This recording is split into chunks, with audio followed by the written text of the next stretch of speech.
With the NHL not participating in the Olympics, the World Juniors may just be the most prestigious tournament outside the NHL. And for good reason. The World Juniors create some of the most memorable moments in hockey history, combined with the fact that it's just very exciting to watch. And with that being said, each and every year we see players having their big breakout performances that earn them an MVP trophy. And many of these players go on to dominate the NHL, and some of them are just never able to make it over the hump. In today's video, we're going to go over previous World Junior MVPs. We're going to take a look back at their dominating performance and whether or not they were able to translate that into the NHL. So make sure to comment down the most impressive World Junior performance that you can think of, and make sure to press that subscribe button for some more awesome hockey content. We will start 2005 with Patrice Bergeron. And for those of you who weren't aware, this 2005 Canadian roster was one of the most dominating teams in World Junior history.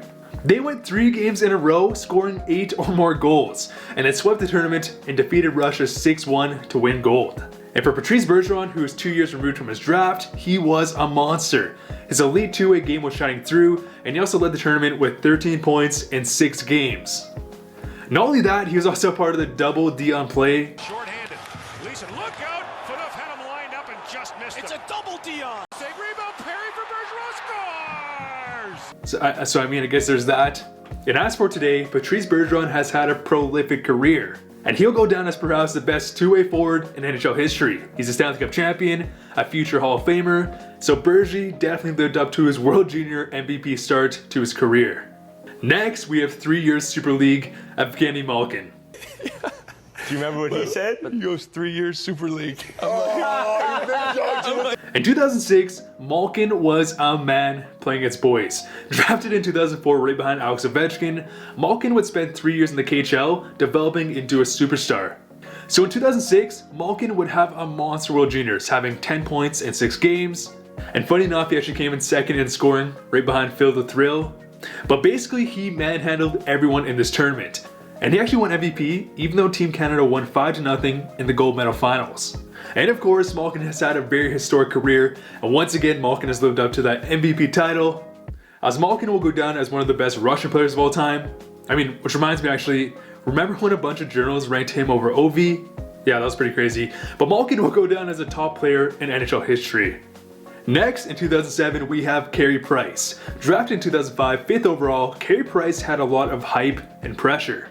And in 2007, Carey Price would play out of his mind for Team Canada. And don't get me wrong, this team was still good with players like Taves, Brad Marchand, Chris Letang, but it was nowhere near the same team as 2005. And Carey Price would put up a 1.14 goals against average. 1.14. In the World Juniors, which is a very high scoring tournament, these numbers are just unheard of. And Team Canada would once again go on to defeat Russia to take home gold. And as for Price, well, of course, he completely lived up to the hype and expectations. And he hasn't won a cup yet, but he has other hardware to back it up, as he's not only won a Vezina, a Hart Trophy, but a Ted Lindsay Trophy. In fact, Carey Price is the only goalie to win the Ted Lindsay Trophy in the past 2 decades. Next, in 2008, we have Steve Mason. Now, we've covered Mason in the past, but he's had a very interesting story. Drafted in the 3rd round, Mason went 0 to 100 real quick. Because in 2008, Mason would get his first crack in a Canadian uniform, and like Price, he would carry Canada to a gold medal finish. As Mason would stand on his head every single game of the tournament to ultimately win the MVP award. And just like how his rise was so fast, so was his fall. As Mason would enter the NHL a year after and play like an absolute superstar, win the Calder, but after this he'd bounce around the NHL, face injuries, and then retire. Next, we have John Tavares from 2009. And what do you know? Another stacked Team Canada roster. And this was of course the year that Jordan Eberle pulled off the notorious backhand goal in Russia in the dying seconds, and then of course they'd win gold this tournament. And what is there to say besides Tavares was a monster. 8 goals, 15 points, many clutch moments, and a gold medal. He was then drafted 1st overall in the 2009 NHL draft and has been a top player in the NHL for nearly a decade. And John Tavares may not have the most hardware in his closet, but regardless, he is a superstar and a future Hall of Famer. Next, in 2010, we have Jordan Eberle. And like I just mentioned, Jordan Eberle was a major factor in 2009 as he scored one of the most clutch goals in Team Canada history. And in 2010, Jordan Eberle would keep up this momentum as he'd score 8 goals, 13 points in 6 games. However, this year the USA would completely upset Canada in the gold medal finals, which would end Canada's historic 5-year streak. And so the next season, Jordan Eberle would finally make his transition into the NHL, right alongside of Team Canada teammate Taylor Hall. And Eberle had a very interesting career, as Eberle's had some pretty dominating seasons and has gone under the radar in other seasons. But overall, Eberle has had a great career. In 2011, we had Brayden Schenn, and Schenn would have one of the most dominating World Junior performances in history, as he registered an astounding 8 goals, 18 points in 7 games. And even though Brayden Schenn was playing out of his mind, Canada still lost in the gold medal finals to Russia at a score of 5-3. And as for Schenn's career, well, he was a major piece in 2 blockbuster trades and has served as a very good top 6 player.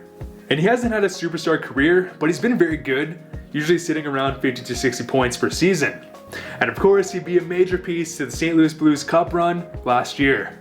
Next, in 2012, we have Evgeny Kuznetsov.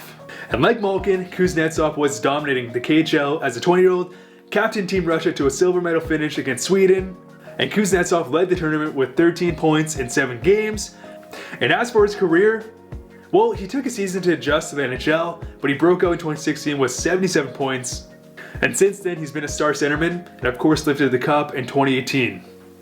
In 2013, we had John Gibson, and this was a very unique tournament, as this was of course the lockout shortened year, so we had a lot of NHL players competing, which was pretty weird. And Ryan Nugent-Hopkins led the tournament with 15 points in 6 games. However, John Gibson would shut down everyone, as he posted a 1.36 goals against average, a .955 save percentage, and single-handedly won the US the gold medal. And Gibson will play so well, he was also the starting goaltender for the US in the World Championships. And today, well, he's part of a pretty weird Anaheim Ducks transition, but he still remains a top goalie in the league. So as the Ducks rebuild progresses, I can only imagine Gibson will not only win multiple Vezinas, but he's also a guy that can carry your team through the playoffs. In 2014, we have Filip Forsberg. And this was actually Filip Forsberg's 3rd World Junior tournament. And weirdly enough, Teuvo Teravainen would objectively have a better tournament, as he put up 15 points in 7 games to win gold, versus Forsberg's 12 points and a silver medal finish. But regardless, Forsberg had a great tournament. And as for his NHL career, well, of course Forsberg would be a part of the very notorious trade to Nashville for Martin Erat, which has gone down as one of the most lopsided trades in history.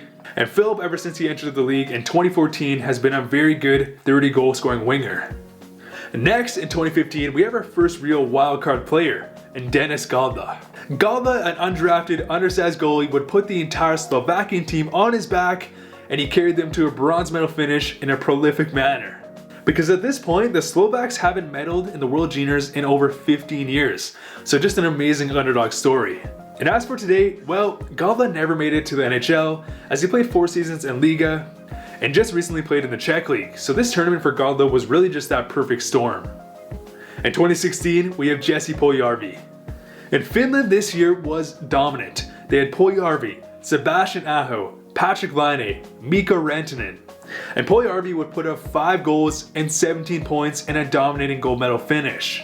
And of course, Puljujärvi would end up getting drafted 4th overall by the Edmonton Oilers.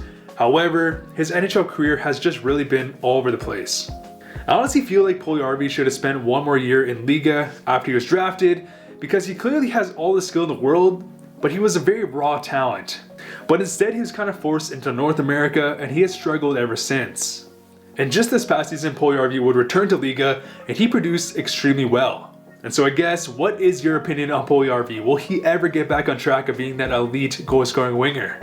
In 2017, we had Thomas Shabbat. And heading into this tournament, Shabbat was definitely going under the radar. But this was definitely his coming out party. 10 points in 7 games, he was a dominant two-way defenseman playing massive minutes, and he helped bring Team Canada to a gold medal game. However, the US would win in a shootout. But because of this tournament, Shabbat would quickly become one of the most hyped up prospects outside the NHL. And Shabbat has definitely lived up to the hype. Playing on a rebuilding Senators team, Shabbat has proved to be that cornerstone player. And when the Sens get back on track, he is a potential top 5 defenseman in the whole league. Next, in 2018, we had Casey Mittelstadt. And Casey was a force this year. Many highlight reel plays, 11 points in 7 games. And Mittelstadt would take home MVP and a bronze medal finish. And the momentum from this tournament really carried through to his introduction into the NHL, as he put up 5 points in 6 games, and most analysts predicted he was the next best prospect. In fact, he was getting ranked over other players such as Miro Heiskanen, Elias Pettersson, and teammate Rasmus Dahlin. However, his time has been pretty underwhelming. He had 25 points in 77 games last year, and this year he got sent down to the AHL. And I mean, Casey still definitely has a tool set of being that potential top 6 winger, but so far his development has definitely been a bit concerning. In 2019, we had Ryan Poehling, and 2019 was honestly a pretty weird tournament. Relatively very low scoring compared to previous years, and a lot of dark horses. However, Poehling would have a terrific tournament, putting up 8 points in 7 games and a silver medal finish. And Poehling would instantly carry this momentum into the NHL, as he put up a hat trick and a shootout goal in his first NHL game. This season hasn't been as productive, as he's still getting accustomed to professional hockey, but Poehling definitely still has a very bright future. And lastly, in 2020, we have Alexis Lafreniere. And Lafreniere, of course, is the consensus #1 pick for this upcoming draft, and he proved that he was living up to the hype, being the MVP of this tournament, as he put up 10 points in 5 games and a gold medal finish against Team Russia. And after Jack Hughes' underwhelming season this year, my pick for Calder next year is definitely Lafreniere. Anyways guys, comment down below who had the best performance from our list. It's also pretty crazy how almost every MVP here turned into a superstar at the NHL level. When I was researching for this video, I honestly didn't know that there was going to be that strong of a correlation, which just goes to show how good the World Juniors are. Anyways guys, make sure to press that subscribe button for some more awesome hockey content. Have a great day guys, stay safe.